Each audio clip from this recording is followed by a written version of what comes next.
sa simple na pasulyap-sulyap, magpapapansin sa'yo. Umabot sa palitan ng mga mensahe, kilig na kilig ako.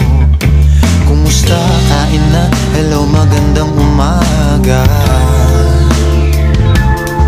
Ingat ka, pahinga, huwag kang masyadong magpupuyat pa.